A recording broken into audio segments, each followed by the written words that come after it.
Bonjour, bonjour, bonjour, frères et sœurs. Bon, le Seigneur, nous retrouvons encore ce matin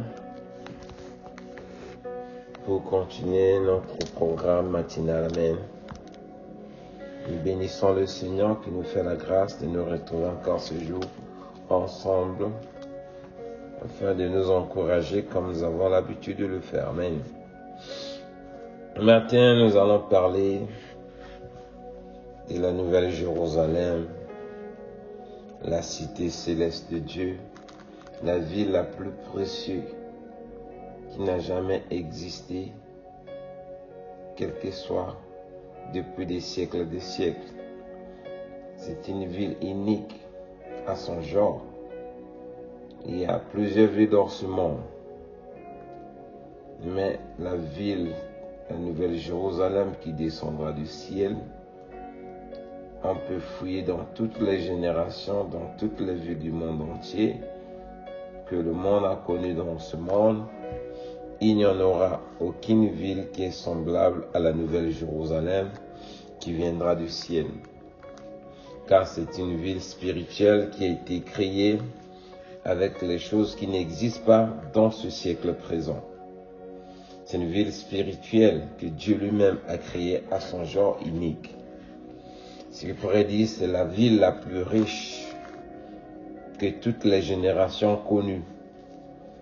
Elle est plus fortunée elle-même, sans même voir, sans apporter autre chose, c'est-à-dire la ville même, son fondement et tout ce qui régit dans cette ville.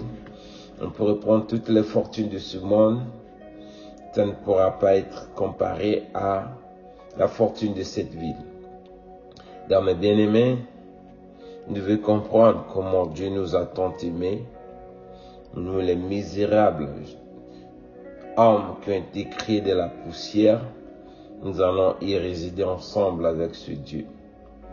Car si nous voyons là où nous avons été tirés de la poussière, Dieu nous prend, nous qui sommes créés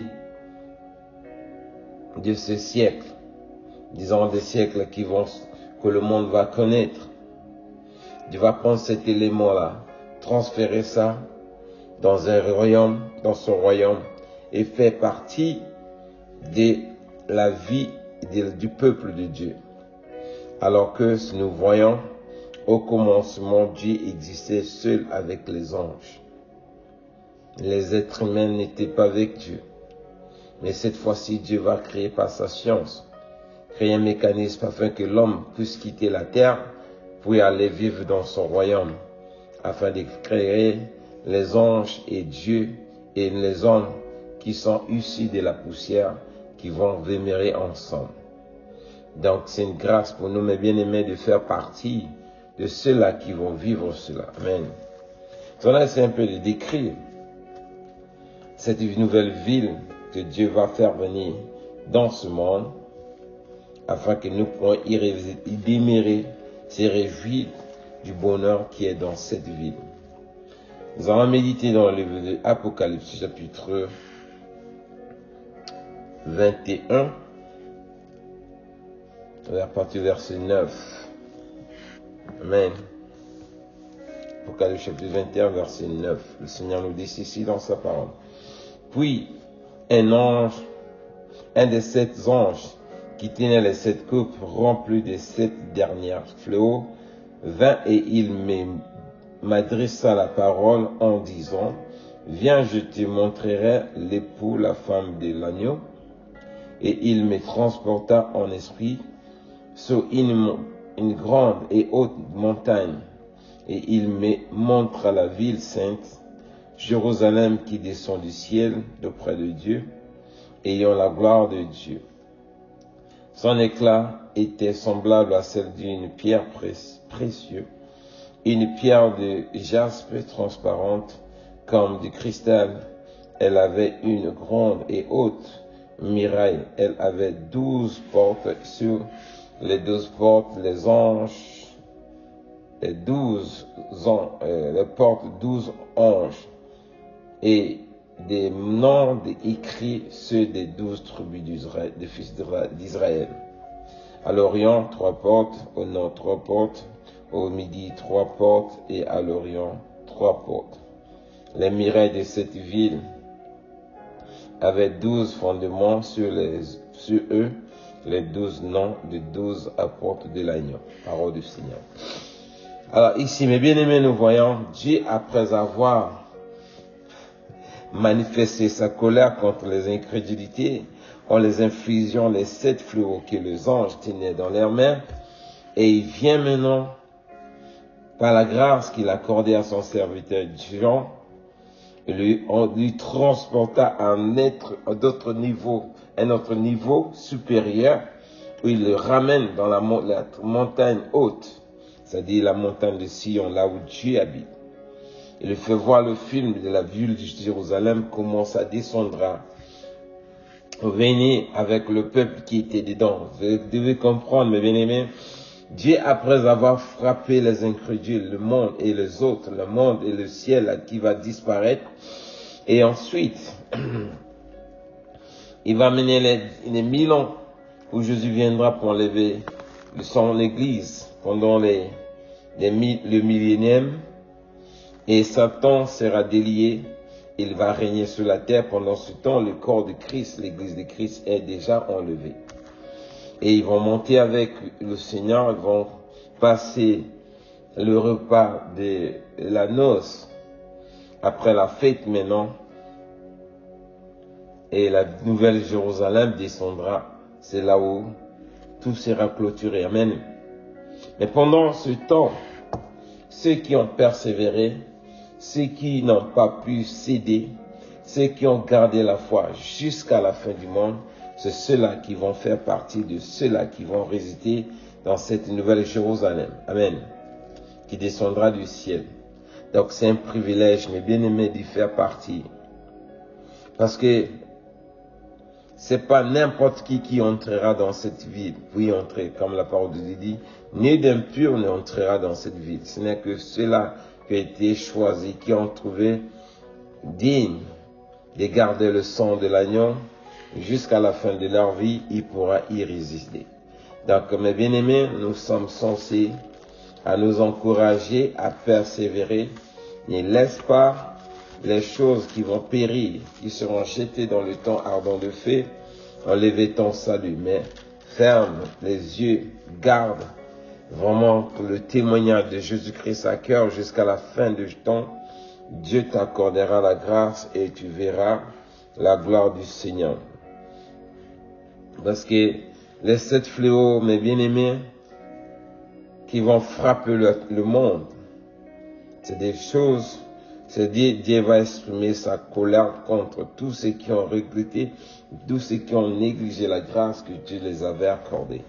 Comme ils ont choisi eux-mêmes, ils se sont désignés eux-mêmes dignes de subir ces 7 fléaux que les anges vont frapper la terre avec les 7 fléaux, et ensuite il va tourner maintenant pour moi récompenser ceux qui ont gardé le témoignage de Jésus-Christ, comme je l'ai dit. Dieu qui nous parle, il sait pourquoi il dit cela. Donc nous devons vraiment garder la foi, ne cédant pas vraiment, quel que soit le convoitise, quel que soit le besoin qu'on a, la chose que nous voulons, qui veut vraiment nous voler notre salut. Quoi qu'on a cette chose, on aura cela, on aura toujours besoin de cela. Donc nous qui sommes en train de persévérer, le Seigneur nous dit, nous conseille dans le livre d'Apocalypse chapitre 19, le verset 7 nous dit ceci: réjouissons-nous et soyons dans l'allégresse et donnons-lui gloire, car les noces de l'agneau sont venues et l'époux s'en a préparé. Il lui a été donné de se revêtir d'un félin éclatant pur, car le félin, ce sont les œuvres de juste des saints. Alors, mes bien-aimés, nous devons persévérer. Toi qui persévères aujourd'hui, tu dois se réjouir, parce que Dieu va nous accorder la grâce d'être vraiment récompensé de toutes ces faveurs. Il faut de faire accordé la grâce d'aller résider dans une ville qui est remplie, même le sol que nous voyons ici, là-bas dans cette ville, ça sera de l'or. La terre sera en or. Les miracles de cette ville, ce sera en cristal. Les matières plus précieuses qu'on ne peut pas comparer aux matières qui existent dans ce monde. Même l'or simple, où sera la terre là-bas, cet or est plus précieux, est plus riche que l'or que nous avons dans ce monde. Alors, ici, nous voyons ceux qui sont fortunés. Ils ont des bijoux en or, ils portent cela pour montrer qu'ils sont riches. Mais là-bas, dans le royaume des cieux, ces choses, c'est ce que tu vas porter. Tu vas marcher là-dessus. Ce sera nos marche-pieds. Ce sera notre marche-pied. On se dépassera sur les routes en or. Alors, qu'est-ce qui est de meilleur? C'est de chercher à garder l'or, courir derrière l'or qui est périssable ici, ou bien d'attendre la vraie vie que Dieu nous a accordée, où nous allons même marcher sous l'or qu'on ne doit même pas considérer là-bas. Parce que dans le royaume des cieux, ces matières que nous voyons, ça n'aura pas de valeur. Parce que la valeur que nous aurons est plus mieux que, c'est-à-dire tout ce que nous allons voir là-bas. Donc, si nous comprenons cela, mes bien-aimés, veillons à ce que chacun puisse recevoir la grâce que Jésus lui a apportée au prix de ses souffrances à la croix. Car le Seigneur nous a tant aimés, il nous a donné tout ce qu'il faut. Privilégions ses intérêts et gardons le témoignage que nous avons reçu. Nous allons voir la gloire du Seigneur. Dans le livre de l'Apocalypse, chapitre 1er, verset 10, le Seigneur dit ceci: Je fus ravi en esprit au jour du Seigneur et j'entendis derrière moi une voix forte qui me forte comme le son d'une trompette, qui disait ce que tu vois, écris-le dans le livre et envoie-le aux 7 églises, à l'Éphèse, à Smyrne, à Pergame, à Thyatire, à Sardis, à Philadelphie, à l'Élysie. Amen. Donc nous voyons tout ce qui est écrit dans le livre d'Apocalypse. Ce sont des faits réels.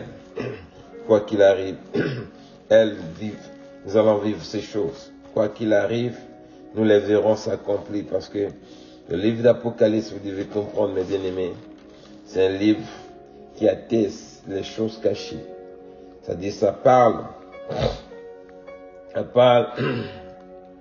des choses qui sont cachées et le Seigneur nous fait dévoiler cela en révélation afin que nous pourrons vraiment être au courant de ce qui doit arriver.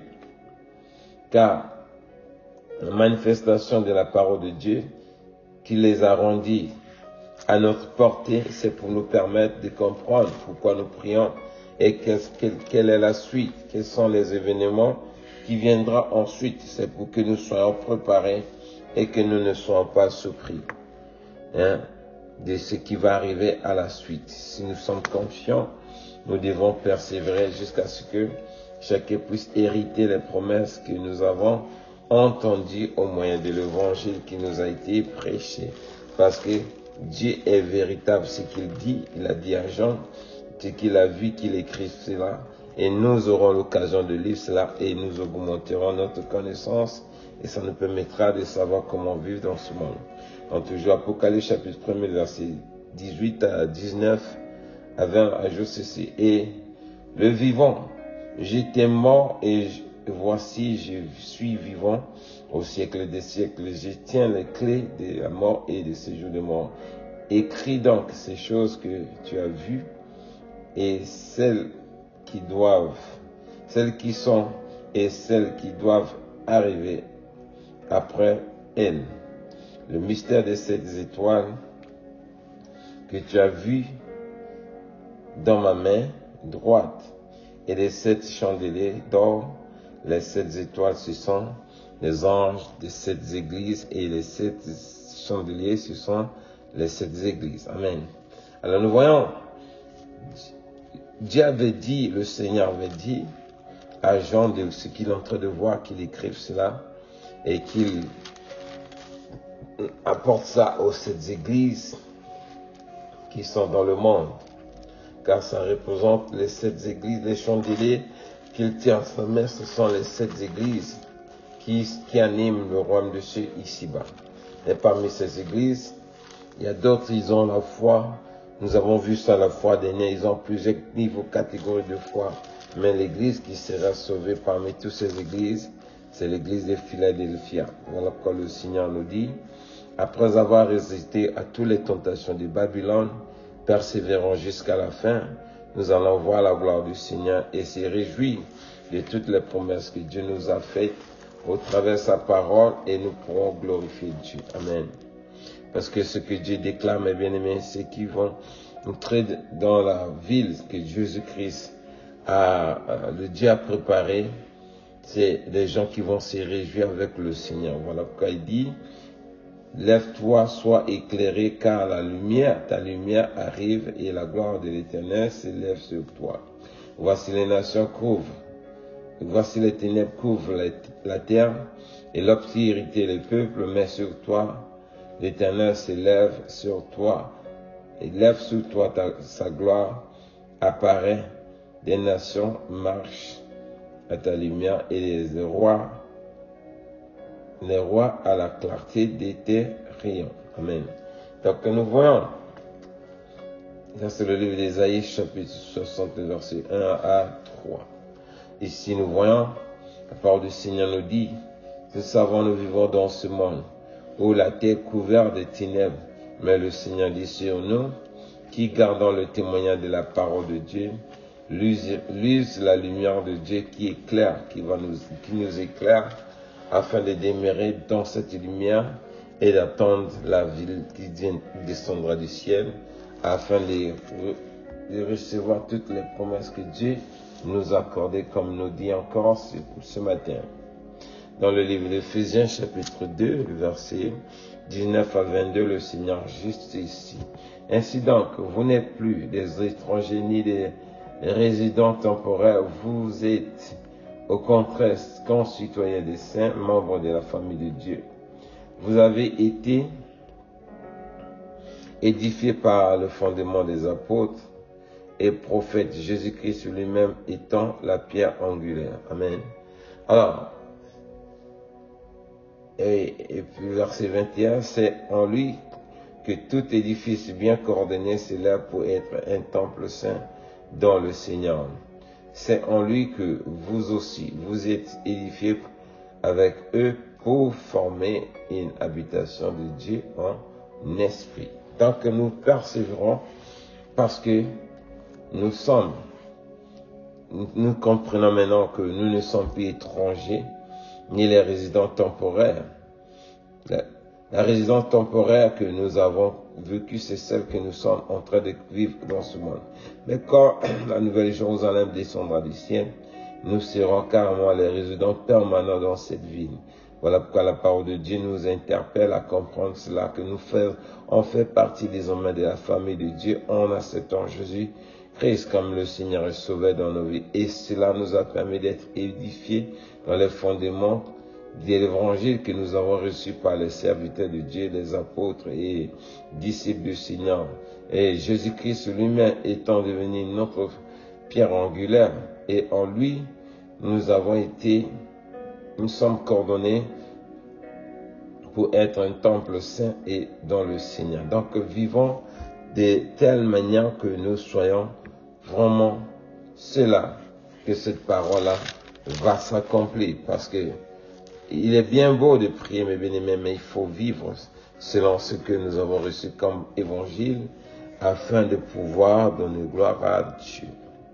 Dans le livre de Hébreux chapitre 11, verset 10, le Seigneur nous rappelle encore ceci ce matin. Car ils attendaient la cité qui a des solides fondements, celle dont Dieu est l'architecte et le constructeur. Amen. Donc la foi que nous avons en Dieu, c'est pour attendre la nouvelle Jérusalem qui descendra du ciel, qui est la cité de Dieu, le solide fondement, celle dont Dieu est lui-même l'architecte et le constructeur. Amen. Donc Nous ne voyons pas nos souffrances comme un motif pour pouvoir chercher à se plaindre, à se lamenter, mais nous serons la ceinture pour pouvoir persévérer jusqu'à la fin et que nous pourrons voir ces promesses accomplies dans nos vies comme le Seigneur nous a dit. Parce que nous voyons la nouvelle ville, Jérusalem qui viendra, mes bien-aimés, elle est très précieuse. Dans le verset, Apocalypse chapitre 21, le verset 14, le Seigneur nous dit, c'est les miracles de cette ville doit avec 12 fondements sur les 12 noms des 12 apôtres de l'agneau. Amen. Nous avons vu autrefois les 12 tribus d'Israël et les 12 tribus les 12 apôtres, le nom de 12 apôtres de l'agneau, c'est-à-dire de Jésus-Christ.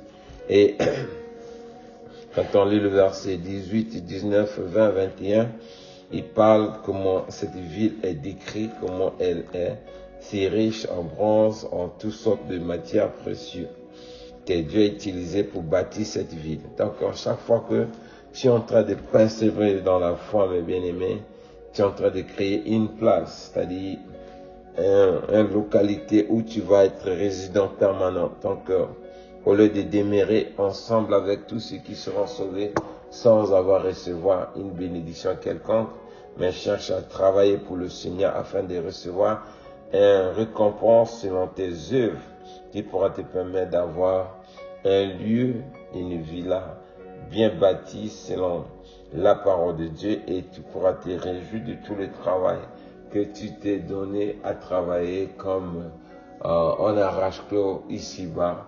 Et lorsque tu quitteras ce monde, cela pourra te permettre de se réjouir de cette vie dans les lieux célestes. Donc le Seigneur nous encourage à comprendre vraiment que nous ne devons pas céder vous tomber dans la tentation de l'ennemi, que Jézabel, qui est en train de chercher à séduire les gens avec son système Babylone pour faire tomber les faibles. Mais nous sommes ceux-là qui persévèrent jusqu'à la fin afin d'hériter toutes ces promesses. Que Dieu nous bénisse, que Dieu nous protège. Shalom, shalom.